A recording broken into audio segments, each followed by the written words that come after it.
जय Hind dear students, हम 31 question पर भी हैं। So 2 cards are drawn simultaneously from a well shuffled pack of 52 cards, mean of numbers of king. तो इसकी टेबल सबसे इंपॉर्टेंट है, चूंकि ये डायरेक्शन है। तो कितने कार्ड आप निकालते हैं? 2 कार्ड यदि आप निकालते हैं, 2 कार्ड यदि निकालते हैं तो एक भी किंग नहीं आएगा, एक आएगा, दोनों के दोनों किंग आएंगे। एक भी यदि किंग नहीं आया तो आपकी जो संभावना बनेगी 4 किंग में से एक भी किंग नहीं आया। टेबल बना रहा हूं मैं, टेबल आ जाएगी तो बाकी सब आपको आ जाएगा। एक भी किंग नहीं आया मतलब कि 4C0 तो इंटू हो जाएगा 48C2 डिवाइडेड बाई 50C2। इसको थोड़ा हम सिंप्लीफाई करेंगे। 4C0 आपका 1 हो जाएगा, 48 into 47 divided by 2, 52 51 divided by 2। 2 card यदि आपने निकाले हैं यहाँ से तो ये 2 से 2 आपके कैंसिल हो जाएंगे।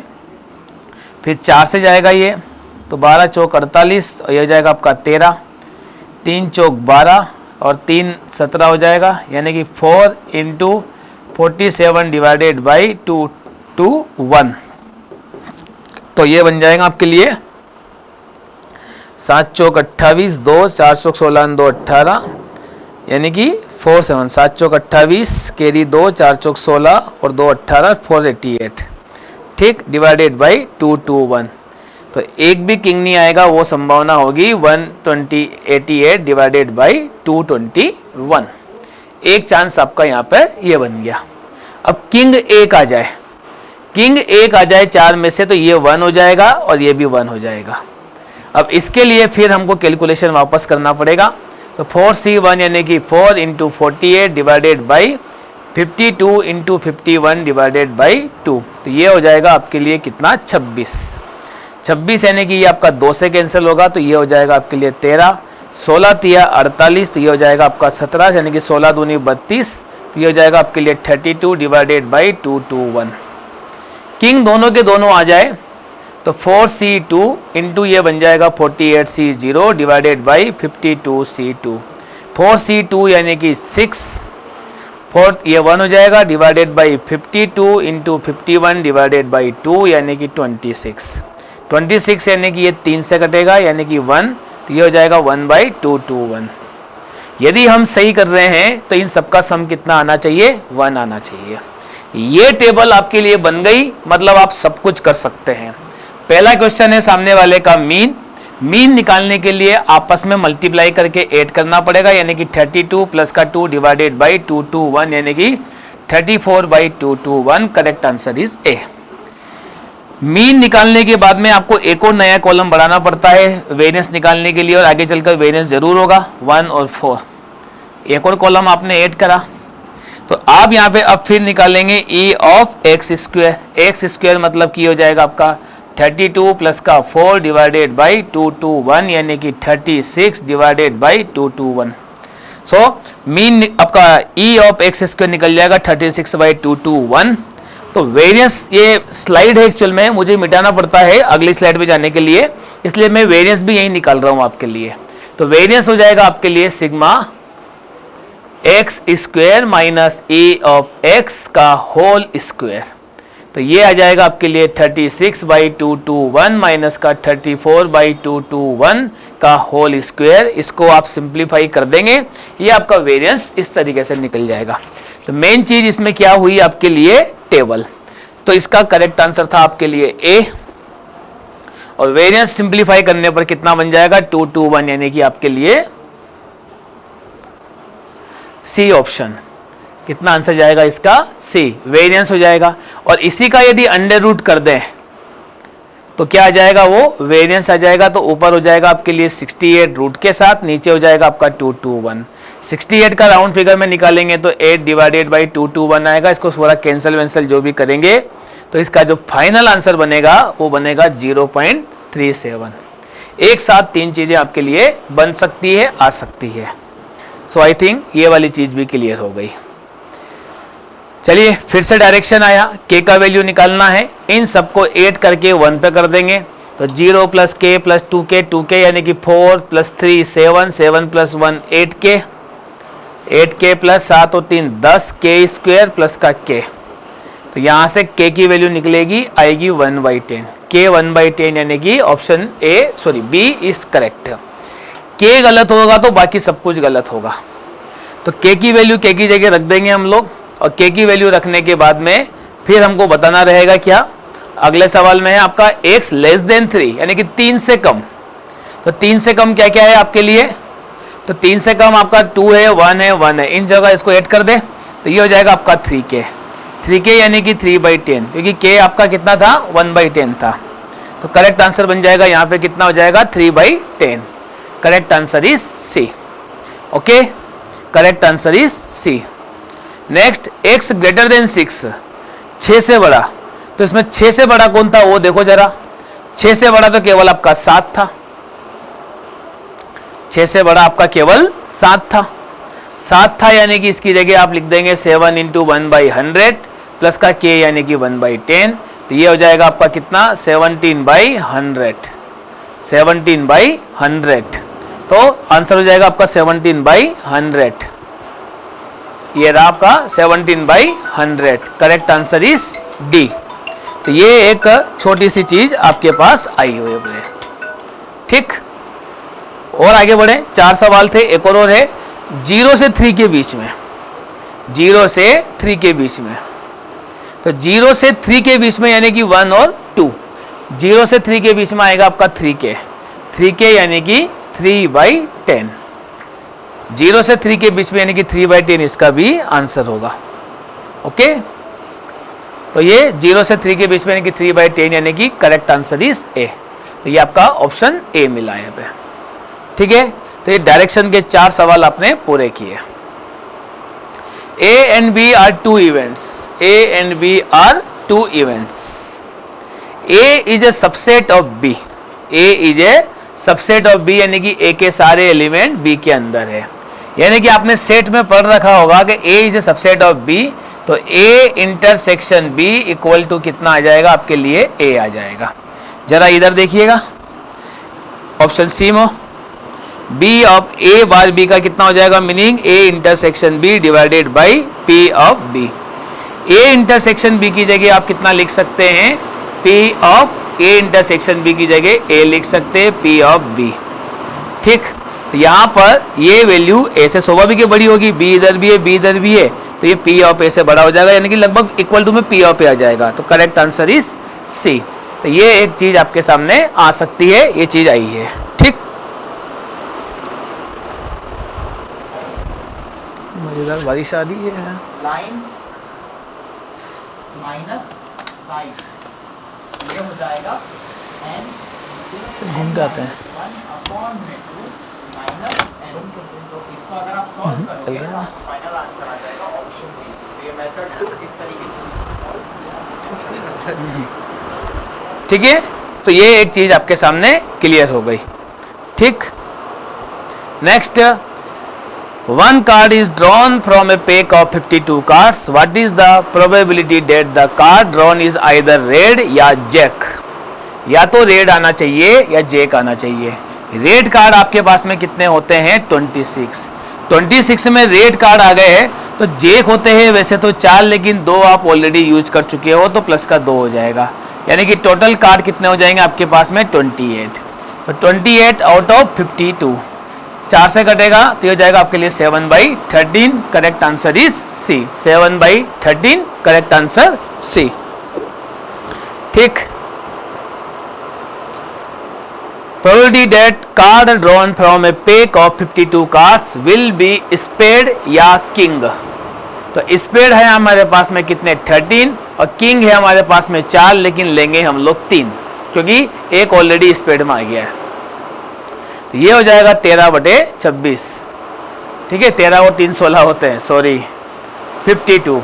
तो ये जाएगा 4/13, 4/13 करेक्ट आंसर सी।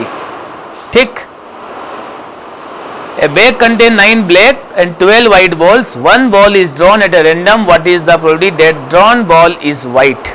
white ball निकालनी है, 12 और 9 21 बॉल हैं, उसमें से white ball कितनी है आपकी 12 है। तो 3 4 जा 12, 3 7 जा 21 यानी कि 4/7 यानी कि करेक्ट आंसर इज डी। ठीक, करेक्ट आंसर कितना हो जाएगा आपके लिए डी। ठीक,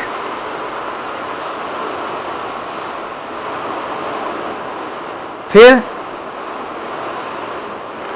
बॉल चाहिए हमको रेड, और हमारे पास में बॉल है रेड कितनी 6 और 5, टोटल बॉल है आपके पास में कितनी 11, उसमें से चाहिए आपको 3 बॉल है, कितनी चाहिए 3 गेंदें चाहिए, निकाली गई सभी गेंदें लाल है, सोगी bag contain 3 balls are drawn at a random, 3 ball आपको निकालनी है, टोटल बॉल है आपके पास में 3 balls are drawn at a random, 3 balls are drawn at a random, 3 balls are random, तो 11C3, और उसमें से सभी रेड चाहिए, तो रेड कितनी बॉल आपके पास में 6, यानी कि 6C3, 6C3 को सोल्व करेंगे 6 factorial 3 factorial 3 factorial 11 factorial 8 factorial 3 factorial, एक 3 से एक 3 कट जाएगा, 6 इंटू 5 इंटू 4 3 वाला चला जाएगा, 11 इंटू 10 इंटू 9 10 चला जाएगा, 8 चला जाएगा, फिर आपका यहाँ पे 6 है तो 3 3 जा 9, 3 2 जा 6, 3 3 जा 9, फिर आपका यहाँ पे क्या है 5 है, 5 2 जा 10, 2 2 जा 4, तो ये बनेगा 2 2 जा 4 बाई 33, 11 3 जा 23, तो करेक्ट आंसर इज ए। ये सवाल आपके सामने आएगा, ठीक। सो आई थिंक ये वाली बात भी आपको क्लियर हो गई होगी। Tickets are drawn, tickets numbered from 1 to 35 mixed up and ticket is drawn at a random, what is body that ticket has a prime number, 1 से लेके 35 तक प्राइम नंबर कौन कौन है, तो मैं जरा लिस्ट बना रहा हूं।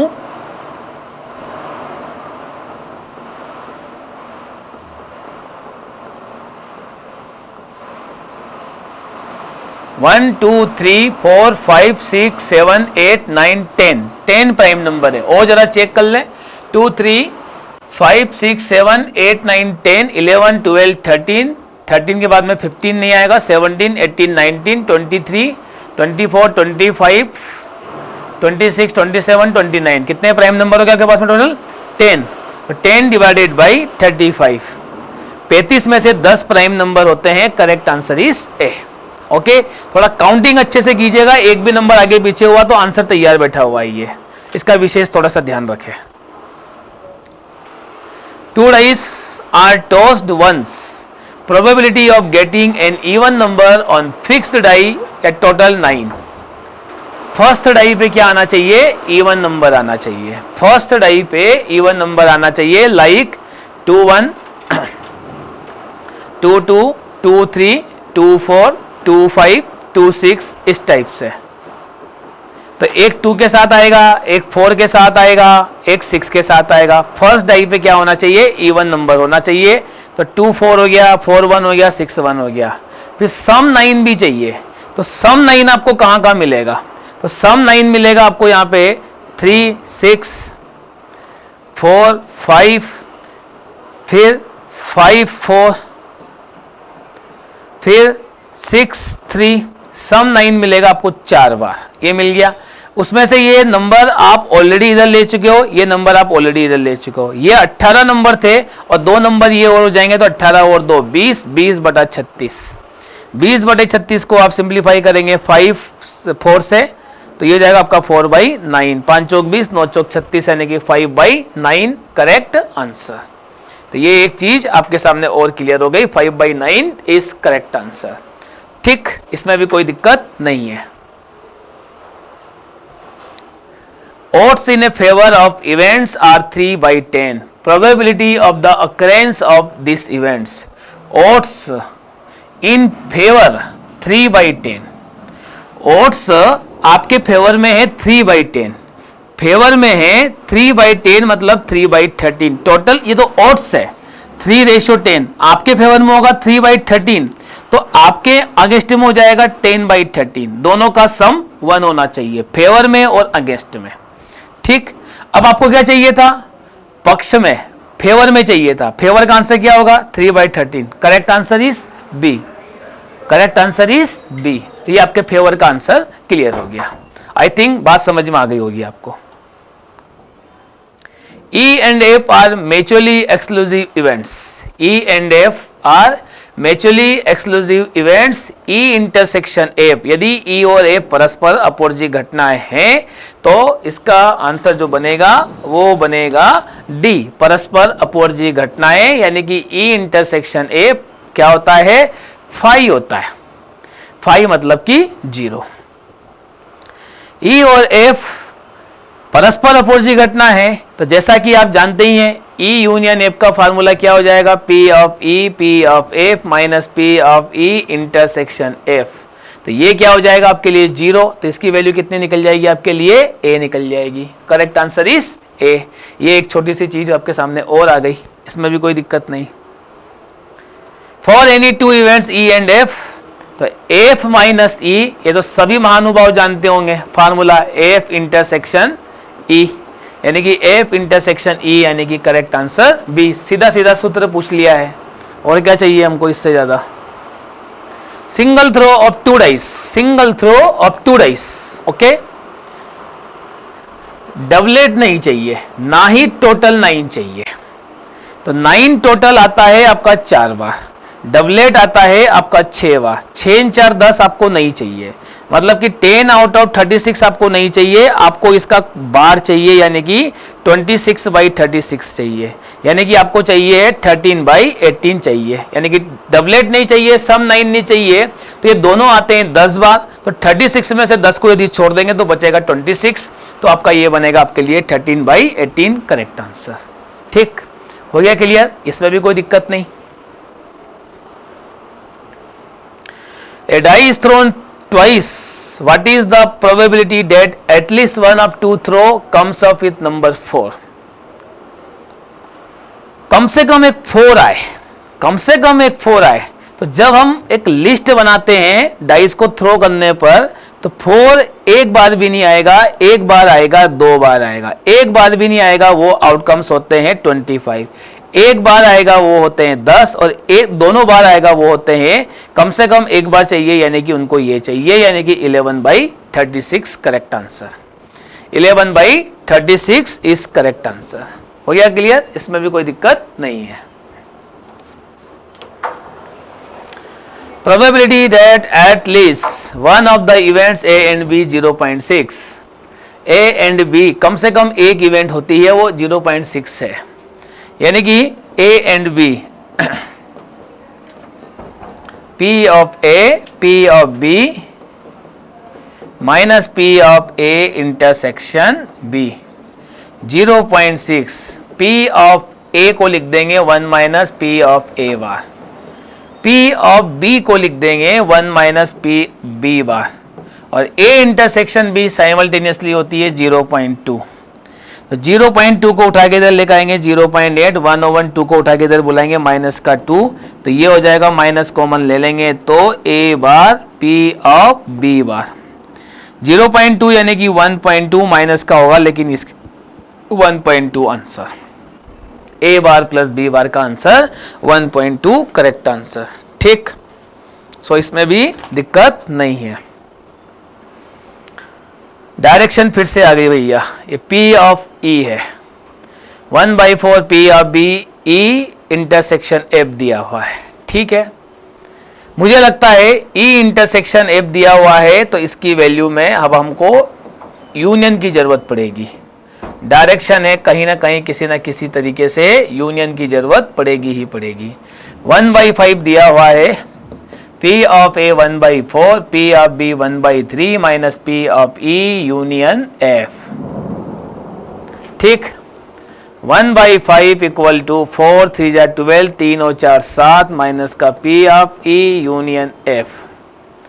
तो एलसीएम लेंगे 7, बीच में लग जाएगा माइनस, तो इधर हो जाएगा इक्वल टू, तो 12 माइनस 7 5 35 इक्वल टू माइनस का P of E union F। तो 12 में से 35 जाएगा, यानी कि माइनस का 23, लेकिन प्लस का हो जाएगा ये। ठीक, तो 23 divided by 60 P of E union F आया। इसकी जरूरत हमको आगे सवालों में लगेगी। जैसा कि आप जानते हैं ऊपर भी बार नीचे भी बार, तो ये हो जाएगा F bar intersection E bar divided by P of E bar. F bar De Morgan का रूल लगेगा यहाँ पे, तो एफ यूनियन ई ये हो जाएगा ऐसा, है ना। ये फार्मूला खुद 1 minus P of E. E union F आपने अभी निकाला 23/60, 1 से माइनस करेंगे तो 37/60। 1 माइनस पी ऑफ ई है 1/4, तो ये हो जाएगा 3/4। तो ये बन जाएगा 37/60 इंटू 4/3, यानी कि ये चल जाएगा 15। 37/45 करेक्ट आंसर। पहला सवाल है, थोड़ा सा अच्छे से कीजिए, अच्छे से बनाइएगा, बात उसी से बनेगी आपके लिए, ठीक। 37/45 इज करेक्ट आंसर। सो ये एक चीज आपके सामने क्लियर हो गई। अब यूनियन की अब आपको आगे जरूरत लगेगी। अब ये दोनों में बार नहीं है, ठीक है। तो P of F intersection E divided by P of E, इसकी वैल्यू आपके पास कितनी थी F इंटरसेक्शन E की, ये तो वैल्यू आपको दी हुई थी ऐसी कैसी, तो वो थी 1/5। P ऑफ E की वैल्यू कितनी थी आपके पास में 1/4, तो 1/5 इंटू 4/1 4/5, यानी कि correct answer is B. Correct answer is B, ठीक। इसमें ये चीज भी क्लियर हो गई। डन। हेलो, हाँ क्लास में एक आधा घंटा बाद लगा दूंगा, ठीक। तो ये हो जाएगा 4/5 करेक्ट आंसर। डन। फिर नेक्स्ट एफ बार, तो ये हो जाएगा F bar intersection E. F bar intersection E, यानी कि ये हो जाएगा P ऑफ E। अब ये वाली वैल्यू कहां से आएगी, तो ये आएगी आपकी ओनली E से, ये आ गई P ऑफ E। E कितना हो जाएगा, तो P ऑफ E आपके पास था भैया ऑलरेडी, P ऑफ E था 1/4, A इंटरसेक्शन B था 1/5 और P ऑफ E था आपके पास में कितना 1/4। तो इन दोनों का एलसीएम लेंगे 5 - 4 डिवाइडेड बाई 20 इंटू 4/1, यानी कि 4/20, यानी कि 1/5। आंसर हो जाएगा आपके पास में A, यानी कि 1/5, ठीक। क्लियर हो गई बात यहां पर भी।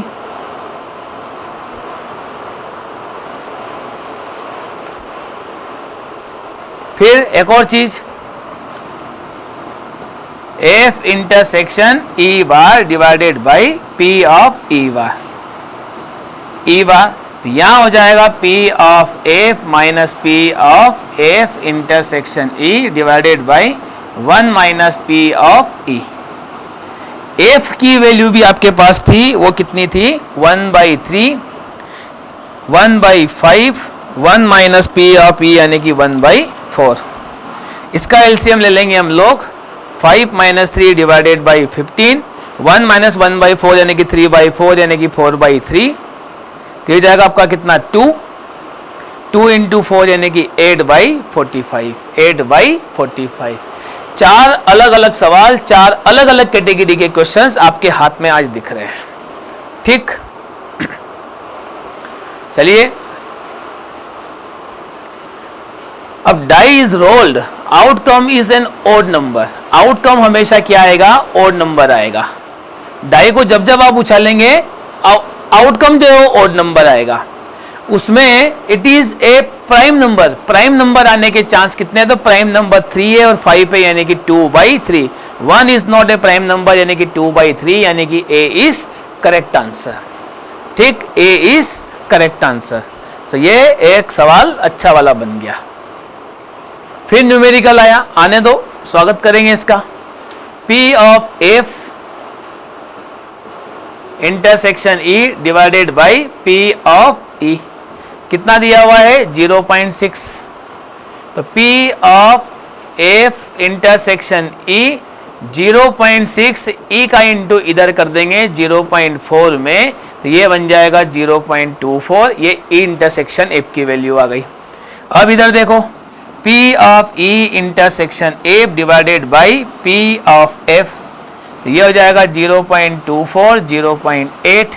इसको ऐसा लिख सकते हो आप चाहे तो डेसिमल हट जाएगा 24/80, ऐसा बोल दीजिएगा इसको चाहे तो 24/80, यानी कि इसका मतलब क्या हुआ 8 3 24, 8 दाम 80, 3/10 यानी कि 0.3। डिवाइड, सिंप्लीफिकेशन, डेसिमल, इसके अलावा जिंदगी में कुछ है नहीं हमारी और। ठीक, सो ये भी चीज क्लियर आपको आराम से आसानी से हो गई। ठीक है, कोई दिक्कत? Next, die is thrown twice. Die is thrown twice, sum of the number appearing is observed 6। Sum जो है वो कितना आता है 6 आता है, तो 1 5 आएगा, 2 4 आएगा, 3 3 आएगा, फिर 5 1 आ जाएगा, फिर 4 2 आ जाएगा। ये 5 आउटकम्स आएंगे टोटल, 1 5 2 4 3 3 5 1 4 2। कितने आउटकम्स आएंगे? ये 5 आउटकम्स आएंगे। अब इन्हीं 5 आउटकम्स में 1 5 2 4 3 3 5 1 4 2 में ये जो 5 आउटकम आपको दिख रहे हैं, इन्हीं आउटकम्स में 2 कितनी बार आया? कम से कम एक बार आना चाहिए। तो 2 कितनी बार आ रहा है? एक बार, 2 बार। तो आंसर कितना होगा? 2/5। तो करेक्ट आंसर कितना हो जाएगा इसका?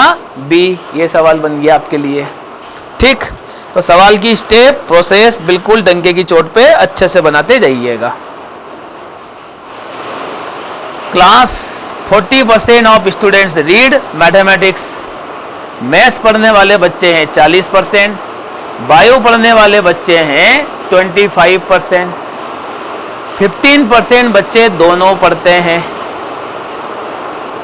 15% बच्चे दोनों पढ़ते हैं, 15% both mathematics and bio. One student is selected at random.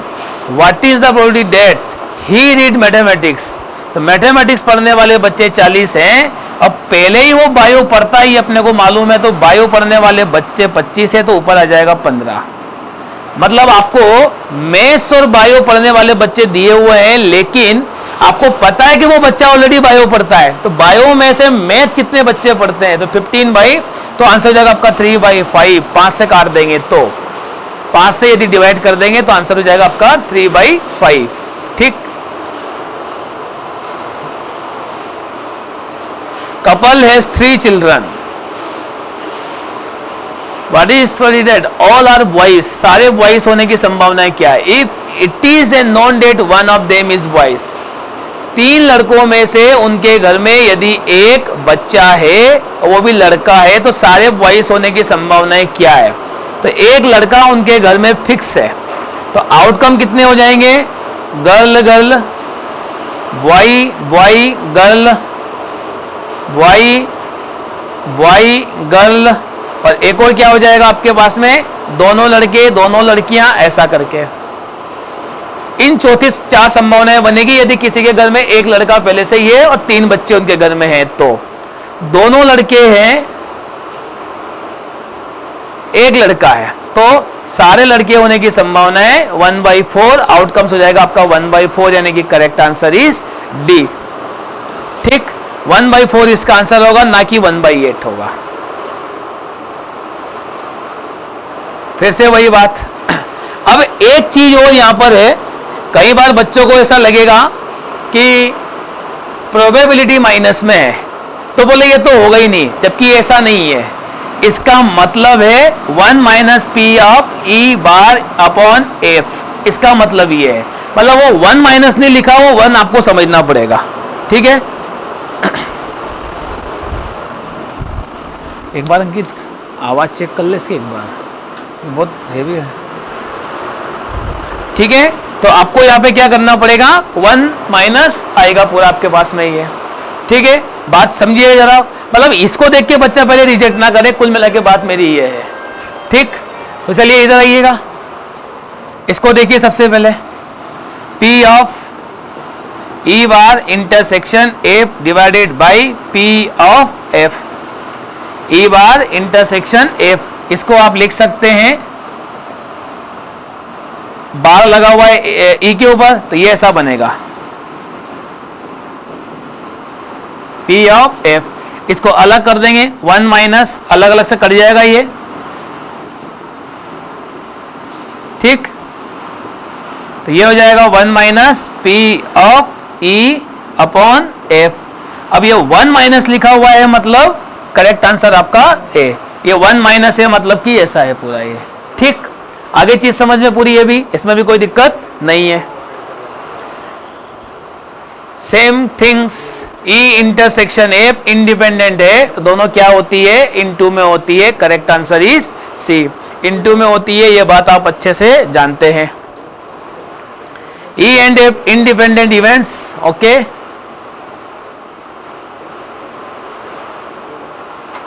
ये ऐसा, ठीक। ई बार तो यहां लग जाएगा आपका E union F whole bar, P of F bar. Whole bar है तो 1 माइनस का P of E union F divided by 1 minus P of F, ऐसा हो जाएगा।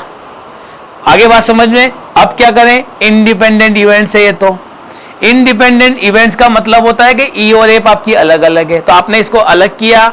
होल बार था तो यूनियन कर दिया, यूनियन करने के बाद में आप यहां तक पहुंच गए। अब यहां तक पहुंचने के बाद में क्या करना पड़ेगा, तो P1 माइनस पी ऑफ ई बार है तो इसके लिए हम क्या करेंगे, अलग अलग सेपरेट कर सकते हैं इसको पूरा। यहाँ पे ये तो 1 माइनस ई यूनियन एफ है तो इसमें लगाइएगा 1 माइनस, मैंने पहले ही ब्रैकेट लगा दिया क्योंकि माइनस था इसलिए, E intersection F divided by 1 minus P of F, फिर 1 अंदर जाएगा और इसकी जगह मैं क्या लिख सकता हूं, इंडिपेंडेंट है इसलिए P of E into P of F चलेगा। तो ये हो जाएगा 1 minus P of E, minus अंदर जाएगा P ऑफ एफ, फिर माइनस अंदर जाएगा तो plus P of E into P of F divided by 1 minus P of F. अब इन दोनों से क्या लेंगे, फैक्टर बनाएंगे। तो पहला फैक्टर बनेगा 1 माइनस ई और दूसरा फैक्टर बनेगा P ऑफ एफ, कॉमन लेंगे तो ऐसा 1 माइनस P ऑफ एफ, ये हो गया। नीचे आपका P ऑफ एफ चल ही रहा था, ये कैंसिल हो जाएगा। 1 माइनस P ऑफ ई बचा जिसका आंसर हो जाएगा डी। सुपर डुपर सवाल बोलेंगे इसको हम लोग, क्यों बोलेंगे समझ गए आप लोग कि इतना डेंजरस कैलकुलेशन है इसमें, इसलिए। ठीक, next, probability of a problem being solve by 2 student. एक स्टूडेंट सोल्व करता है 1/2, दूसरा करता है 1/2, 1/3 और 1/2। समस्या के हल होने की प्रायिकता क्या है, इसने सोल्व नहीं करी 2/3, इसने सोल्व नहीं करी 1/2। नहीं सोल्व करने की इंडिपेंडेंट है तो 2/3 इंटू 1/2, 2 से 2 कट जाएगा, 1/3 आएगा। ये प्रॉब्लम नहीं सोल्व करने का है, आपको चाहिए था सोल्व करने का, 1 से वापस माइनस कर दो। Correct answer is A. ठीक, ए स्पीक ट्रूथ इन 60% केस, ए सत्य बोलता है 60% केस में, बी बोलता है 80%। थोड़ा काटा पीटी कर दें इसकी, 3/5, 4/5। एक कॉन्ट्राडिक्शन मतलब विरोधाभास, एक किसी केस में तो ए बोलेगा, ए ने सच बोला तो बी झूठ बोलेगा। कंट्रोडिक्शन मतलब विरोध करेंगे दोनों एक दूसरे का, ये सत्य बोलेगा तो ये झूठ बोलेगा, उल्टा ये यदि सच बोलेगा तो वो वही झूठ बोलेगा। ठीक, तो ये हो जाएगा 3 प्लस का 8 डिवाइडेड बाई 25, यानी कि हो जाएगा आपका 11/25। 11/25 आंसर है, लेकिन इनको चाहिए परसेंटेज में, तो इंटू 100% कर देंगे तो 25 चौक 100, 11 चौक 44% आंसर आया इसका। Clear, correct answer is D. A and B will die within a year, A will die P, B is a Q, then probability that one of them will be alive at the end of the year। कोई एक, only one, ए जिंदा होगा तो P मर जाएगा। P मर जाएगा मतलब कि P जिंदा नहीं रहेगा, मतलब बार। P मर जाएगा तो Q जिंदा रहेगा, दोनों में से कोई एक। P की जगह P लिखा, Q बार की जगह 1 माइनस P लिखा, 1 माइनस P लिखा, या ऐसा नहीं लिख सकते हैं तो A रहेगा तो B नहीं रहेगा, B रहेगा तो A नहीं रहेगा। मतलब इस केस को आप ऐसे भी समझ सकते हैं वेन डायग्राम से कि दोनों के साथ मरने की संभावना हो जाएगी पी क्यू, ये ओनली पी। तो हम क्या करते हैं इस केस में कि पी भी बचेगा क्यू भी बचेगा, दोनों एक साथ नहीं बचेंगे तो पी इंटरसेक्शन क्यू के आगे 2 लगा देंगे, दोनों एक साथ नहीं बचना, हालांकि इंडिपेंडेंट इवेंट्स है। तो ये करेक्ट आंसर बनेगा आपका डी। मतलब P में से Q नहीं बचेगा, Q में से P नहीं बचेगा, दोनों एक साथ जिंदा नहीं रह सकते। जब जब आपने ये A intersection B minus A intersection B करा है तो A और B को आपने क्या करा, एक साथ काउंट करा, ये चीज डबल हो गई थी आपकी पूरी, दोनों वाली एक साथ आने वाली, तो आपने एक बार माइनस कर देते हो। लेकिन यहाँ पे दोनों बार माइनस करना पड़ेगा क्योंकि हमको ये चाहिए नहीं, हमको सिर्फ ये चाहिए और ये चाहिए। तो करेक्ट आंसर इज डी। बहुत सुपर डुपर सवाल है। Anti craft gun can take maximum 4 shot. कोई भी गन अधिकतम 4 शॉट लगा सकती है। कितने शॉट लगा सकती है? अधिकतम 4 शॉट लगा सकती है। ठीक है, अधिकतम 4 शॉट लगाएगी। तो ए शॉट यदि उसने लगाया तो उस शॉट को लगने की संभावना है 4/10। बी लगाया मतलब शॉट लगने की संभावना है, सी लगाया 2/10 और डी लगाया 1/10। ए बी सी डी 4 संभावना है। गन हिट्स द प्लेन, मान लो उसने पहला शॉट लगाया और शॉट लग गया, प्लस एक केस हो सकता है पहला नहीं लगाओ तो दूसरा लगेगा, तो दूसरे के लगने की संभावना है 3/10। प्लस हो सकता है पहला भी नहीं लगा, दूसरा भी नहीं लगा, तीसरा लग जाएगा 2/10। हो सकता है पहला भी नहीं लगा, दूसरा भी नहीं लगा और तीसरा भी नहीं लगा, लेकिन चौथा लग जाएगा 1/10। इस पूरे को सोल्व करेंगे, आपका आंसर आएगा 6976 बटे 10,000, डिवाइड करेंगे, आपका आंसर मिलेगा सी। पहला लगाया लग गया, मिसाइल उड़ गई। दूसरा लगाया उड़ गया, एक तरीका। फिर मान लो आपने पहला नहीं लगा, एक संभावना तो बनेगी कि पहला शॉट मारा पहले लग गया। दूसरी, पहला मारा नहीं लगा तो दूसरा मारना पड़ेगा, पहला भी नहीं लगा दूसरा भी लगा तो तीसरा लगेगा, पहला भी नहीं दूसरा भी नहीं तीसरा भी नहीं चौथा लगाना पड़ेगा। 4 संभावना है, 4 भी नहीं लगे तो बोले घर आ जा बेटा, ऐसा। ठीक, probability that A hits a target 1/3, B hits the target 2/3। A के हिट करने की संभावना है 1/3, बी के हिट करने की संभावना है 2/5। 1/3, 2/5। If each one of A and B shoot at target, A hit करने की संभावना है क्या रहेगी? तो यहां पे A यदि हिट करेगा, हर एक आदमी हिट करेगा, तो A हिट करेगा, B हिट करेगा, दोनों एक साथ हिट करेंगे, तो इंडिपेंडेंट इवेंट है इस तरीके से। तो एलसीएम हो जाएगा आपका कितना? 15। तो ये बनेगा 3 यानी कि 5। तो इसको थोड़ा सिंप्लीफाई करना था, 15 तो ये जाएगा 5, ये हो जाएगा 3 दूनी 6 माइनस का 2/15। 6 5 11 में से 2 जाएगा, आपका कितना बच जाएगा? 9/15 यानी कि 3/5। ठीक है, यूनियन वाला फंडा लगाया, ए करेगा बी करेगा, दोनों में से एक करेगा तो कॉमन करके निकाल देंगे पूरा ये। ठीक, husband and wife appear in interview. Husband के सेलेक्ट होने के चांस 1/7 और वाइफ के सेलेक्ट होने के chance 1/5। At most one of them is selected, अधिक से अधिक एक आदमी सेलेक्ट हो, मतलब एक भी नहीं हो। हस्बैंड सेलेक्ट हो, वाइफ सेलेक्ट ना हो, हस्बैंड सेलेक्ट ना हो, वाइफ सेलेक्ट हो। हस्बैंड भी ना हो, वाइफ ना हो 6/7, वाइफ ना हो 4/5, हस्बैंड हो जाए, वाइफ ना हो 4/5, हस्बैंड सेलेक्ट ना हो, वाइफ सेलेक्ट हो जाए 1/5। एलसीएम आ जाएगा 35, 6 चौक 24, 4 और 6, तो कितना होगा? 6 × 4 10 यानी कि 34/35। सिंप्लीफाई करने पर आंसर मिलेगा ए। ठीक, ओट्स, फिर से ओट्स आ गया। बहुत ध्यान रखना पड़ेगा कि 45 साल तक यदि एक आदमी जीना चाहता है, ओट्स अगेंस्ट हस्बैंड, हस्बैंड के अगेंस्ट में वोट से 7:5, अगेंस्ट में है ये 7/5, तो 7/12 हो जाएगा। फेवर में ये अगेंस्ट में है, ये अगेंस्ट में है, तो फेवर में कितने हो जाएंगे 5/12, 7/12, 5/12 दोनों का सम ये अगेंस्ट में और फेवर में। फिर वाइफ के 25 साल तक जीने की संभावना है, अभी वो 36 साल की है, 25 साल तक जीने की संभावना है, ये काई में है, ये भी अगेंस्ट में है। तो अगेंस्ट में हो जाएगा आपका कितना, अगेंस्ट वाला 5/8, तो फेवर में हो जाएगा 3/8, 3/8। अब सवाल बोल रहा है at least one of them will be alive, कम से कम एक कोई जिए।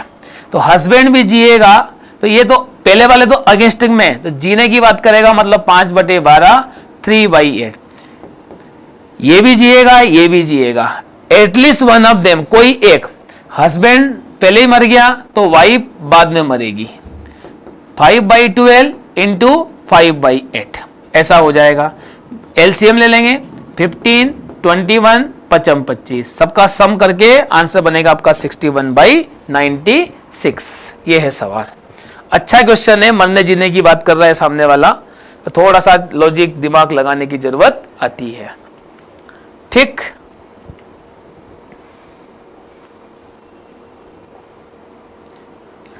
शूट टारगेट वाले बहुत सवाल आए हैं और मैंने आपको पैटर्न समझाने की कोशिश करी दी है, तो आप इसको आई थिंक पकड़ रहे होंगे सवाल को अच्छे से, बढ़िया तरीके से।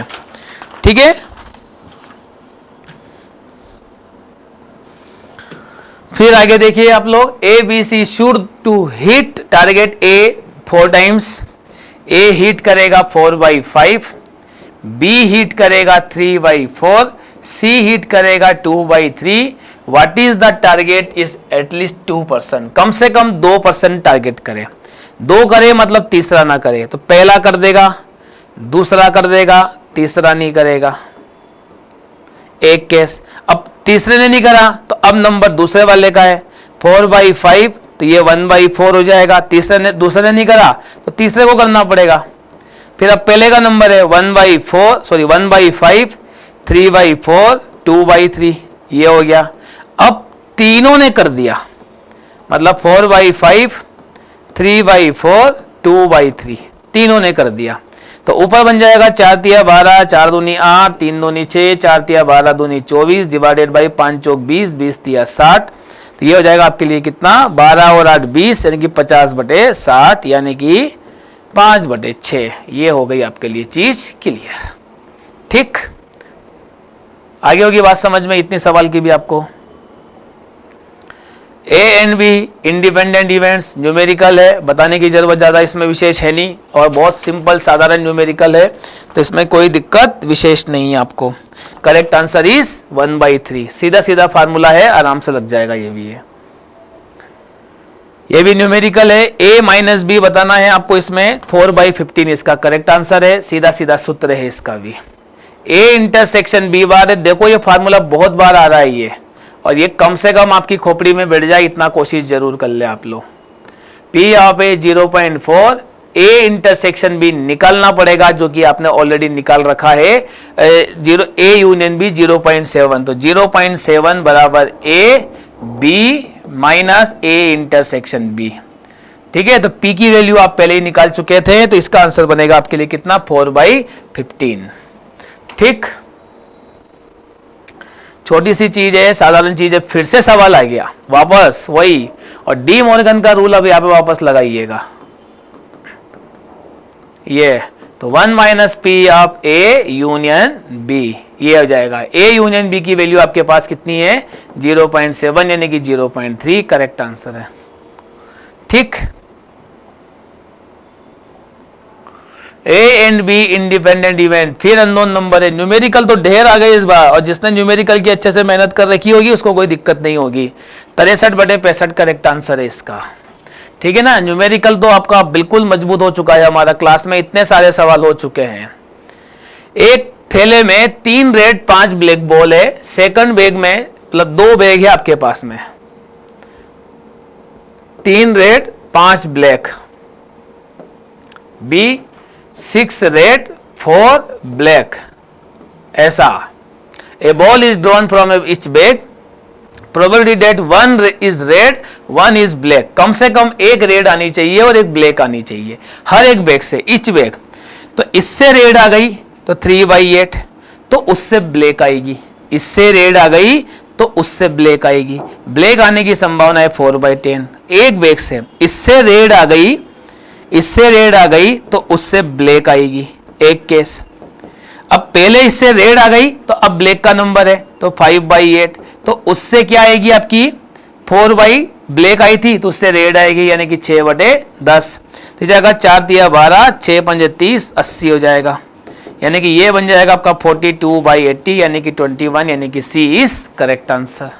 ठीक हो गया चीज क्लियर, इसमें भी कोई परेशानी नहीं है। Fair coin is toss 6 times getting at most 3 head. Head आने की संभावना है मतलब P यानी कि 1/2, टेल आने की संभावना है ऑल्सो 1/2। सूत्र है हमारे पास में NCR P की पावर R Q की पावर N-R। एटमोस्ट अधिक से अधिक 3 हेड आना चाहिए, तो हेड एक भी नहीं आएगा। ठीक, अब ये सब 1/2 है आपके पास में, तो 1/2 की पावर में 6 पहले लिख देता हूं क्योंकि P भी सेम है Q भी सेम है, तो 1/2 आ जाएगा। फिर 6C1 1/2 की पावर 6, अधिक से अधिक कितना आना चाहिए 3 आना चाहिए, तो ये हो जाएगा आपके लिए कितना 6। 6C2 फिर हो जाएगा आपके लिए 6C3 1/2 की पावर कितना हो जाएगा 6। 6C0 यानी कि 1, 6C1 6 15, और ये हो जाएगा आपके लिए कितना 6 × 5 × 4 डिवाइडेड बाई 6 यानी कि 20, कितना हो जाएगा ये बटे 64। ठीक है, आई थिंक समझ में आ गई बात आपको यहाँ पे ये, ठीक है ना। तो कितना हो जाएगा ये 15 6 21 और एक 22 22 यानी कि 42/64, 42/64 यानी कि 21/32। Correct answer is C, correct answer finally C, इसमें भी कोई दिक्कत नहीं है। 8 coins are tossed simultaneously. What is the probability of getting at least 4 head? 8 सिक्के को एक साथ उछाला जाता है, कम से कम 4 हेड आना चाहिए। तो आपके पास की जो लिस्ट बनती है ना वो बहुत इंटरेस्टिंग रहती है। एक बार भी नहीं आएगा, एक बार आएगा, 2 बार आएगा, 3 बार आएगा, 4 बार आएगा, 5 बार आएगा, 6 बार आएगा, 7 बार आएगा, 8 बार आएगा। आपको चाहिए कम से कम 4, कम से कम 4 यानी कि यहां से लेके यहां तक का चाहिए। तो इसको निकालने की बजाय हम इसको निकाल लेते हैं, और सिक्के का मामला है तो 1/2 की पावर 8 तो हो गई होगा, तो ये हो जाएगा 8C0 8C1 8C2 8C3 into 1 by कितना हो जाएगा 2 की पावर 8। 2 की पावर 8 क्यों, क्योंकि 8 बार उछल रहे हैं। 8C01 यानी कि 8, 8 7 56 यानी कि 2 28, 8 7 6 डिवाइडेड बाई 56 वापस आ जाएगा पूरा ये। 8C3 यानी कि 8 फैक्टोरियल, 5 फैक्टोरियल, 3 फैक्टोरियल, तो 8 को बाहर करा 8 7 6 यानी कि 56 आ जाएगा, डिवाइडेड बाई 2 की पावर 8 यानी कि 256। ठीक, 256। सबको जरा 8 कर दीजिएगा फटाफट इस सवाल को, तो इसका आंसर कितना बन जाएगा आपके लिए 163/256। ठीक है, 163/256, लेकिन 1 से माइनस भी करना पड़ेगा। क्यों करना पड़ेगा, क्योंकि एटमोस्ट बोला था। क्या बोला था, एटमोस्ट। तो आपने इसका निकाला भी है, आपको इसका चाहिए था, तो 1 से माइनस कर देंगे इसकी वैल्यू को, तो इसकी वैल्यू आ जाएगी। तो 1 से माइनस करने पर 163 आएगा एक्चुअल में। ठीक, फिर वही बात, die is thrown 5 times if a getting an odd number is a success. Odd number आता है आपका कितना 3 बार, मतलब 3/6 यानी कि 1/2, तो Q हो जाएगा आपके लिए 1/2। एटलीस्ट 3 सक्सेसेस, कम से कम 3 सक्सेस चाहिए। P और Q सेम है, तो कम से कम 3 सक्सेस चाहिए, यानी कि 5C3 5C4 5C5 ऐसा, और इनटू कर देंगे 1 कितना 1/2 की पावर 5 यानी कि 32। 5C3 हो जाएगा आपके लिए कितना 5 चौक 20 यानी कि 10, 5 प्लस का 1 डिवाइडेड बाई 32 यानी कि आपके लिए कितना हो जाएगा 16/32। सिक्के को आपने 5 बार उछाला है, तो ओड नंबर आपको चाहिए थे 3/6 यानी कि 1/2 1/2 2 की पावर 5 32 हो जाएगा। तो 5 में से 3 आपने लिए तो 5 में से 3 यदि आपने लिए तो इसके में 5C3, ठीक है 5C3। तो ये भी चीज 16/243। और डाई को यदि आप थ्रो करते हैं तो out of 6 odd number success हो जाएगा। ये एक बार फिर देखिएगा इसको, getting odd number is a success. Odd number आता है डाई में कितनी बार? 3 बार, यानी कि 3/6 यानी कि 1/2। और ऑड आता है तो बाकी के नंबर आ जाएंगे आपके पास में, वो भी 1/2। 5 गेटिंग एटलीस्ट 3 सक्सेसेस, कम से कम 3 सक्सेस, तो 5C3 1/2 हो जाएगा आपके लिए 3, तो ये 1/2 बन जाएगा आपके लिए कितना? 2। तो ये तो 5 ही बार निकलेगा, तो 5C3 यानी कि 5 फैक्टोरियल, 3 फैक्टोरियल, 2 फैक्टोरियल, तो 5 × 4 यानी कि 10 ही तो आएगा ये 10। मतलब 5C3, 5C4, 5C5, कम से कम 3 बोला है, तो 5C3 यानी कि 10, यानी कि ये 5, और ये हो जाएगा 5 में से 5 जाएगा यानी कि 1, यानी कि 16/32 आंसर आएगा इसका। 16/32 फिलहाल आंसर में नहीं है, तो 16/32 यानी कि 1/2 करेक्ट आंसर होगा इसका। ये थोड़ा इसको अपने को करेक्शन करना पड़ेगा। 4th throw of a pair of dice, pair of dice 4th throw, मतलब डाइस है 4 और पेयर ऑफ डाइस आपके लिए 1, मतलब एक बार उछालेंगे तो 36 आउटकम्स आएंगे, क्योंकि आपकी मुट्ठी में 2 डाइस बैठी हुई है। एक बार उछाला 1 2 3 4 ऐसा, एटलीस्ट ट्वाइस डबलेट, डबलेट आती है 6 बार 36 में से, तो 1/6, तो नहीं आएगी 5/6।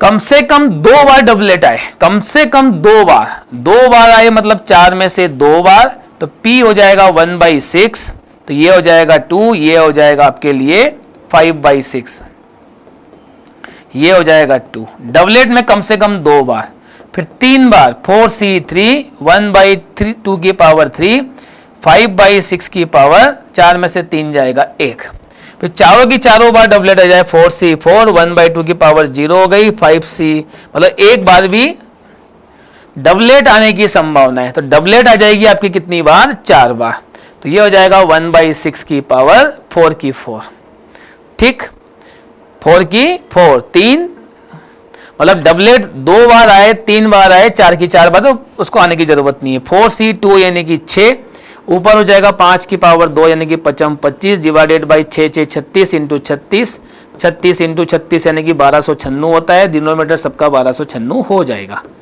प्लस 4C3 यानी कि 4 इंटू 5, 4C4 यानी कि 1, ऐसा हो जाएगा। पूरे को ओवरऑल सिंप्लीफाई काटा पीटी करने के बाद में जो भी बनेगा 25 छके 150, 150 170 171 डिवाइडेड बाई 1296, 3 से कट रहा है ये, 3 5 15, 3 7 21 डिवाइडेड बाई 3 चौक 12, 3 3 9, 3 2 6, 19 से फिर कट रहा है, 19 3 57, तो ये 57 यानी कि 7/36 करेक्ट आंसर बन जाएगा इसका, ठीक है। 19 ये नहीं, ये बनेगा 19 से नहीं 7 से कट रहा है ना, 3 से कट रहा है एक्चुअल में, 19 से नहीं 3 से कट रहा है, ऐसा है। सो बढ़े आगे।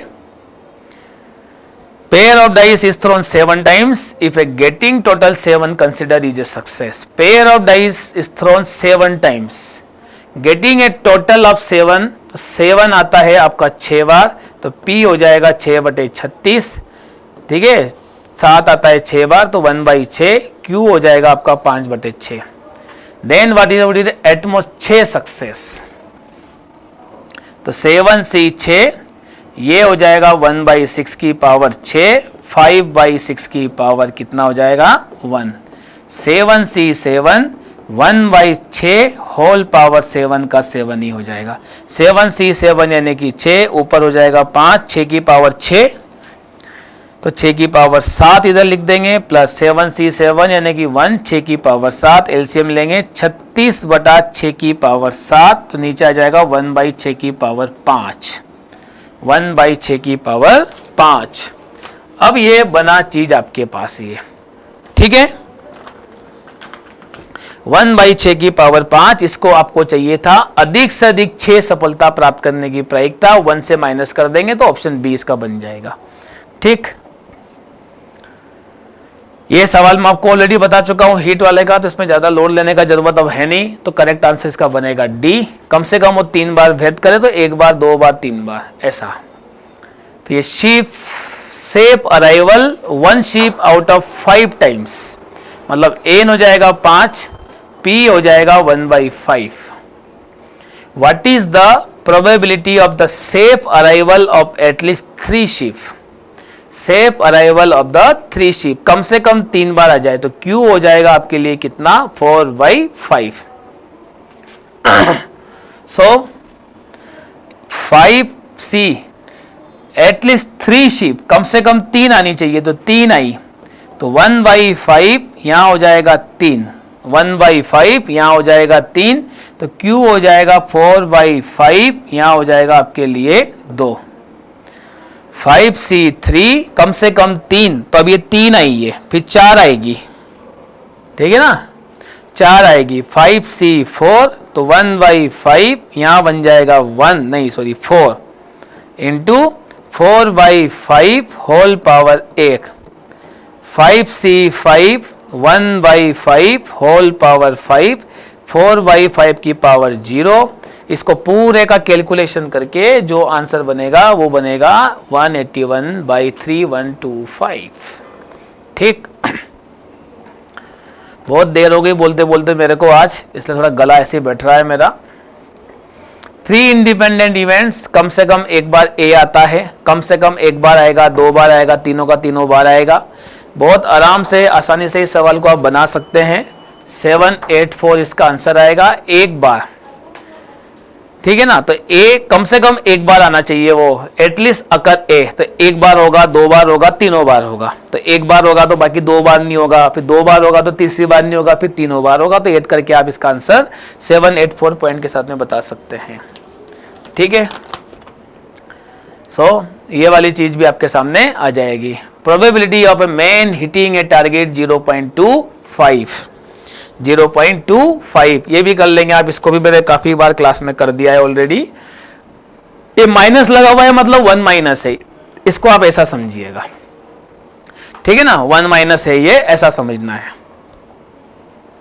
बाइनोमियल डिस्ट्रीब्यूशन, ये अभी तक का शानदार सवाल है।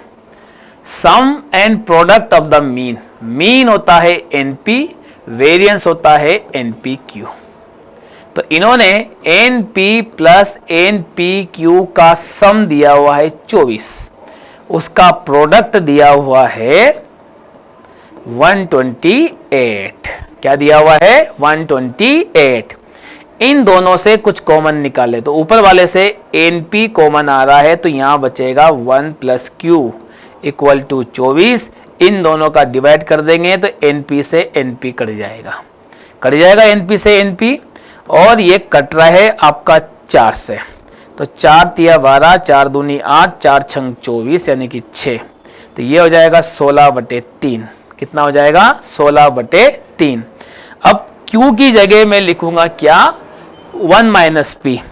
तो ऐसा करने की बजाय ये होता है हमारे लिए P, ये होता है हमारे लिए Q।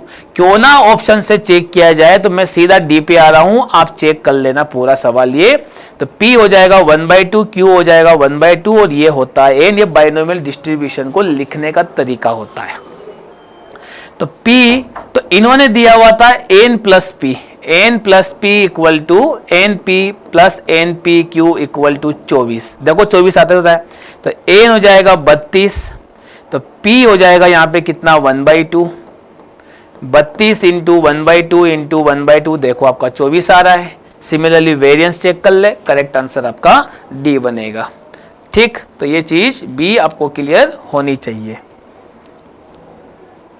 बाइनोमियल डिस्ट्रीब्यूशन का सवाल है, 3% सीधे सीधे दिए हुए हैं, और बताना है आपको कि C वाला क्या है। तो C वाले को ऊपर लिख देंगे, तो 40 दूनी 80 ऊपर आ जाएगा, 25 पंजे 125, 35 इंटू 4 यानी कि 140, 40 दूनी 80।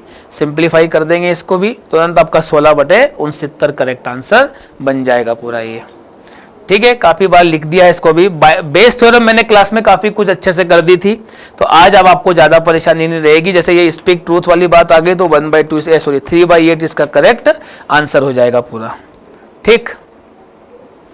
Bag content 2 white ball 3 red ball. आज बहुत सारे सवाल बैग के भी हो चुके हैं, तो इसमें भी दिक्कत नहीं है आपको। ये 25 बटे इसका भी 26 आ जाएगा।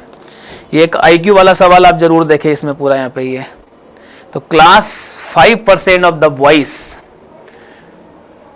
And 10% of girls. बॉयज है 5%, गर्ल्स है आपकी 10%, जिनका IQ मोर देन 150 है। 60% student of the class, 60% boys है, 40% आपका गर्ल्स है। ठीक, that at least boy is there, boy होना चाहिए। तो बॉय होना चाहिए तो बॉय को ऊपर लिख देंगे 5 × 60। मैं परसेंटेज दोनों के, इसलिए दोनों के परसेंटेज को हटा दिया मैंने। ये हो जाएगा आपका 10 × 40।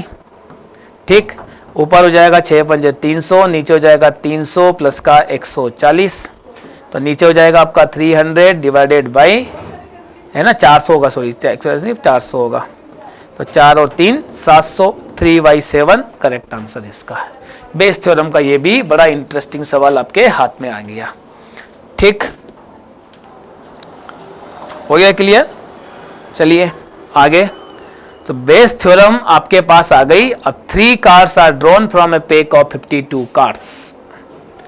Chance that all will be queen.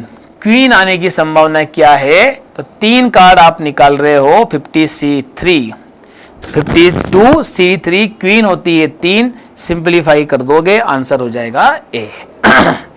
Answer बन जाएगा आपके लिए कितना? A। ठीक, ओके। ये पूरा सवाल में second term, third term, fourth term आपको निकालना पड़ेगी। XYZ की वैल्यू पूछ रहा है। सेकंड टर्म बनेगी इसकी NC1, x की पावर n-1, y की पावर 1, जो दी हुई है 240।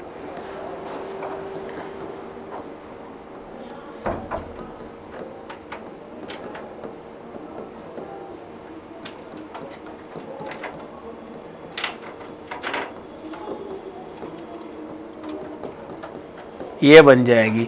तीनों इक्वेशन को सोल्व करके XYZ की वैल्यू निकाली जा सकती है। तो ये आएगी इसकी तो आपके लिए 2, x की वैल्यू आ जाएगी 2, सिमिलरली y की वैल्यू आ जाएगी 3 और n की वैल्यू आ जाएगी 5। इस तरीके से आप इसको बना सकते हो। 5 इसका आंसर आ जाएगा। मिडिल टर्म बतानी है आपको। यहाँ पर मिडिल टर्म में ये 12 है, तो 12/2 + 1 यानी कि 6 + 1 यानी कि 7 टर्म आपको क्या करनी है? फाइंड करनी है। 7 टर्म यानी कि 12C6 AYX, ये हो जाएगा 6, BX हो जाएगा आपके लिए कितना? 6। तो 12C6, x की पावर 6 नीचे है और ऊपर है, यानी कि a की पावर 6, b की पावर 6, यानी कि A6 B6। 12C6 को सोल्व करने की जरूरत ही नहीं है, सभी जगह 924 लिखा हुआ है, इसलिए करेक्ट आंसर ऑप्शन बी। ठीक, फिर से मिडिल टर्म हो जाएगी, ये भी मिडिल टर्म भी। करेक्ट आंसर इसका सी। मिडिल टर्म इसकी 2 आएगी क्योंकि पावर ऑड नंबर है, तो 9 + 1 10, तो 10 डिवाइडेड बाई 2, यानी कि एक बनेगी 5th, एक बनेगी 6, 5वीं और 6ठी पद आप निकाल सकते हैं, इसमें भी कोई परेशानी नहीं है। ठीक है, तो ये वाली चीज भी आपके सामने हो गई है। बेहतरीन सवाल है अभी तक का, ये शानदार सवाल है। ये इस पूरे क्वेश्चन में हम लोग किसका डिवाइड करें और किसका मल्टीप्लाई करें? तो 1/12 फैक्टोरियल का डिवाइड करेंगे और मल्टीप्लाई करेंगे। तो पूरे में मल्टीप्लाई होगा, डिवाइड यदि कर रहे हैं बाहर से, तो यहां पे मैं लिख रहा हूं 0 फैक्टोरियल। पैटर्न को समझिएगा जरा, इसको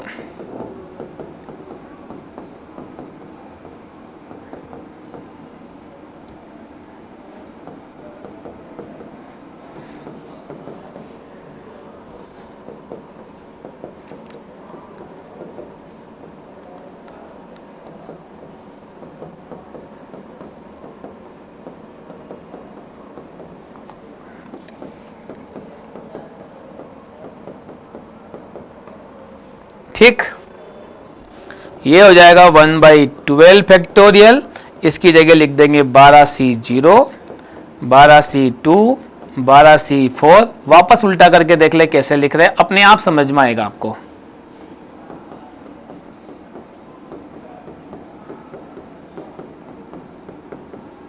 ठीक, 1/12 फैक्टोरियल इंटू, अब इसकी जगह क्या लिखोगे महारथी हो आप लोग, तो 2 की पावर n-1 यानी कि 11, correct answer is A, correct answer is A. Okay, तो ये भी एक बढ़िया क्वेश्चन, बढ़िया सवाल में से एक था आपके पास में ये। ठीक, फिर आगे बढ़े, fourth term in the expansion, तो fourth term in the expansion यानी कि फोर्थ टर्म, तो NP3PX,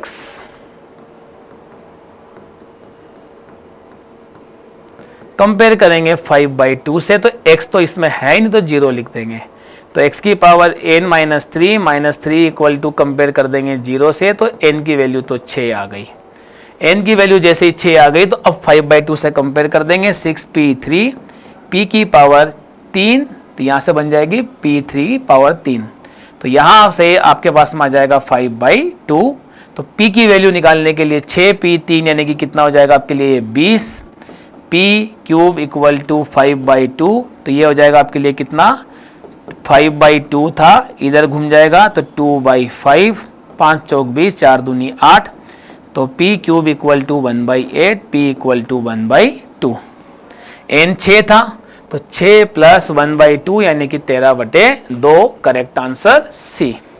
ठीक, middle term in the expansion, value of n is, middle term in the expansion, ये सवाल हमने क्लास में कितनी बार करा है, बिल्कुल 12 करेक्ट आंसर है इसका, 924 x की पावर 6 करेक्ट आंसर। कुछ सवाल ऐसे हैं जो देख के समझ के सुन के आ सकते हैं और आराम से आते ही हैं। सम ऑफ बाइनोमियल कोफिशिएंट पहले भी किया था, x इक्वल टू 1 पुट कर दें, 243 से इक्वल है, तो 1 की पावर 1, ये हो जाएगा 2 की पावर n इक्वल टू 2 4 3। ठीक, तो 3 की पावर n इक्वल टू कितना हो जाएगा, 2 की power, sorry coefficient of the sum दिया हुआ है ना, तो 3 की पावर n इक्वल टू 2 4 3 यानी कि n इक्वल टू आएगा 5। अब सम ऑफ बाइनोमियल नहीं पूछा है, x की वैल्यू पूछी है, क्या पूछी हुई है, x की वैल्यू पूछी हुई है, तो x से स्वतंत्र पद किसके बराबर है, तो हमको नहीं पता किसके बराबर है, तो r मान लिया, तो n तो 5 निकल ही गया आपका, तो 5c r-1, x square 5 minus r plus का 1 यानी कि 6 माइनस r, ये हो जाएगा 2/x क्यूब, ये हो जाएगा r-1। ठीक, तो यहाँ हो जाएगा x की पावर 6 दूनी 12 माइनस का 2r, x की पावर ऊपर जाएगा तो माइनस का 3r प्लस का 3 इक्वल टू x की पावर कितनी ले लें, 0। निकालिए r की वैल्यू, तो 12 और 3 15 माइनस का 5 इक्वल टू 0 यानी कि r इक्वल टू कितना हो जाएगा, 3, r इक्वल टू कितना हो जाएगा, 3। रख दीजिए महानुभाव यहाँ पे, तो 5c3 थर्ड टर्म जिसमें x की पावर 0 है, 3 में से 2 जाएगा, ये तो x है, 2 की पावर कितनी और ले लें यहाँ से, 3 में से 1 यानी कि 2 यानी कि 40 करेक्ट आंसर सिंप्लीफाई करने के बाद। ठीक, तो ये सारी चीजें आपके सामने आ रही है आराम से। डिविजिबल बाई, तो n की जगह 1 रख दें, सबसे पहले 1 रखोगे तो 3 और 3 6, 2 की पावर 6 माइनस 7 माइनस 8, 2 की पावर 6 64, 7 और 4 15, 8 15, तो ये कितना हो जाएगा आपके लिए 49, करेक्ट आंसर इज डी। तो ये एक बढ़िया चीज आपके पास आ रही है। Number of terms whose x के ऊपर निर्भर करता है, ओके, x के ऊपर क्या करता है, निर्भर करता है, तो पहले तो इसको सिंप्लीफाई कर लें, तो 1 minus x, sorry x minus 1/x whole square यानी कि 2n हो जाएगा। अब इसमें एक कांस्टेंट मिलेगी, इसकी टोटल टर्म जरूर 2n प्लस 1 रहेगी, लेकिन एक कम करके लिखना पड़ेगी क्योंकि एक कांस्टेंट टर्म होती है इस केस में, तो करेक्ट आंसर इज बी। फिर r term in the expansion content दिया हुआ है x की power 4 then r is this, तो ये चीज भी आप निकाल सकते हैं, इसमें भी कोई दिक्कत नहीं आएगी जहां तक मैं समझता हूं आप लोगों को। तो ये r टर्म यानी कि इसका 3 आंसर आ जाएगा, r का भी है। ये सवाल बहुत इजी सवाल है, क्लास में ऑलरेडी हमारे बहुत बार हो चुके हैं, समझ चुके हैं इन चीजों को हम लोग। ठीक है, फोर्थ टर्म निकालनी है, फोर्थ टर्म निकालने के लिए आपको a भी चाहिए और n भी चाहिए, तो साफ साफ दिख रहा है n तो 6 आ जाएगा पूरा, तो 1/2 n ठीक, तो ये भी एक चीज आ गई आपके पास में। ये थोड़ा सा बड़ा है पूरा, है NC3 निकालना है। इसका सेकंड टर्म आपको दिया हुआ है, सेकंड टर्म आपको दी हुई है इसकी सेकंड टर्म। तो NC1 x की पावर 1/3 n माइनस 1, यहां पे इसको थोड़ा सा जमा के आप लिख दीजिएगा x डिवाइडेड बाई -1/2। तो ये x ऊपर जाएगा तो -1 और 1 यानी कि 3/2। तो x की पावर कितना हो जाएगा 3/2 यानी कि 1। इसका कंपेयर करेंगे x की पावर 5/2 से, तो ये हो जाएगा x की पावर n माइनस 1/3 प्लस का 3/2 इक्वल टू x की पावर 5/2। तो ये हो जाएगा 3 दूनी 6 यानी कि 2n माइनस का 2, 2n माइनस का 2, ये हो जाएगा 3 तिया 9, 5/2। 2 से 3 कट जाएगा, 3 जाएगा उधर, तो 2n प्लस का 7, 5 तिया 15, तो 2n इक्वल टू ये हो जाएगा 8 यानी कि n इक्वल टू 4। कितना आया? n equal to 4। n equal to 4 आया तो इसमें रख देंगे 4c3 divided by 4c2, 4c3 यानी कि 4 फैक्टोरियल डिवाइडेड बाई 3 यानी कि 4, ये हो जाएगा 4c2 यानी कि कितना बन जाएगा आपके पास में ये 4c2 यानी कि 3, 4/3। अब गलती से यदि आपने n पे टिक कर दिया C पे गलत हो जाएगा। D is correct answer. Okay, last term in the expansion. तो पहले तो इसको सोल्व करना है। इसको सोल्व करने के लिए आपको अच्छी खासी मशक्कत लगेगी। मैं इसको सोल्व कर रहा हूं पहले तो 1/3 इंटू 9 है तो 3 की पावर 2/3 जो भी दिया हुआ है log की पावर में। तो 1/3 की पावर 1 यानी कि 3 और 2 5/3, ये हो जाएगा log 3 8। ऊपर भेज देंगे इसको तो ये हो जाएगा 3 माइनस 5/3 log -5/3 log 3 8। फिर इसको ऊपर शिफ्ट कर देंगे माइनस का 5/3, 3 log 3 कुछ भी यानी कि कुछ भी, तो आपका बनेगा 8 माइनस का 5/3। 8 को लिखेंगे आप 2 की पावर 3 इंटू 5/3, 3 से 3 कट जाएगा यानी कि 1/32 आएगा। इस पूरे की वैल्यू 1/32 है। सामने वाले ने कितनी खूबसूरती से आपको इसको सोल्व करवा लिया। इसकी लास्ट टर्म कितनी है 1/32, लास्ट टर्म यानी कि n टर्म, लास्ट टर्म यानी कि n टर्म। ऐसी टर्म जो इसमें टोटल टर्म कितनी होगी n+1 होगी यानी कि ये लास्ट टर्म है। तो NCn 2 की पावर 1/3 0 माइनस 1/√2 की पावर कितनी हो जाएगी n हो जाएगी। ये कितने बराबर है 1/32 के बराबर है।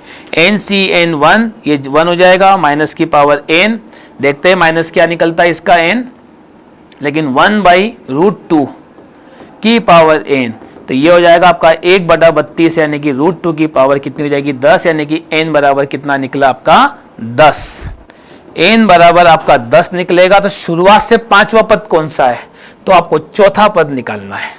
3 सवाल है, ये भी सवाल है, n भी निकलवा लिया और चौथा पद कौन सा है वो फिर पूछ लिया ये। तो 10c4 2 की पावर 1/3 पावर हो जाएगा 6 है ना माइनस करने पर, और यहाँ लिखना पड़ेगा माइनस का 1/√2 होल पावर 2। तो 2 की पावर 10c4 ऐसा कैसे लिखा है 2 की पावर 3 यानी कि 2, ये हो जाएगा आपके लिए कितना 1/2। 1 2 से 1 2 कटेगा। Correct answer is C, correct answer is C. और माइनस भी आएगा तो करेक्ट आंसर सी ना होते हुए डी हो जाएगा, निपट जाएगी फाइल यहाँ पे। ठीक, find the non zero terms in the expansion. इसकी टोटल टर्म कितनी है 10, उसकी टोटल टर्म 10, दोनों को जोड़ेंगे 20, 2 का भाग लगाएंगे 10 आएगा, फिर भाग लगाएंगे 5 आएगा, तो टोटल सिंप्लीफाई करने पर टर्म आएगी इसकी कितनी 5। ओके, टोटल टर्म आएगी इसकी 5।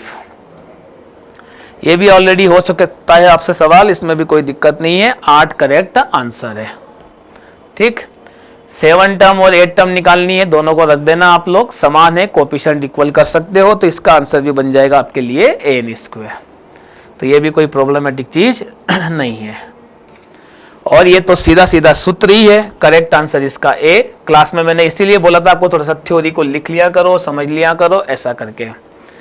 छठा पद ज्ञात करना है यानी कि T6, तो 10C5 2x square 5 minus 1/3 x square, ये हो जाएगा 5। x की पावर 10, 10 नीचे है, आंसर माइनस में आएगा। सिंप्लीफाई करना ही पड़ता है इन चीजों को। Correct answer is B.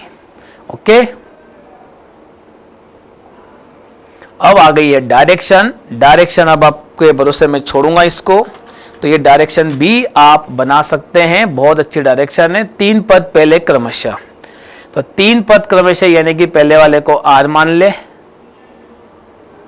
पहले वाले को r मान ले, सेकंड को r+1 मान ले, सेकंड थर्ड को r+2 मान ले। ये 3 काम आप लोग आराम से कर ले और इक्वेशन बन के सिंप्लीफाई कर दे।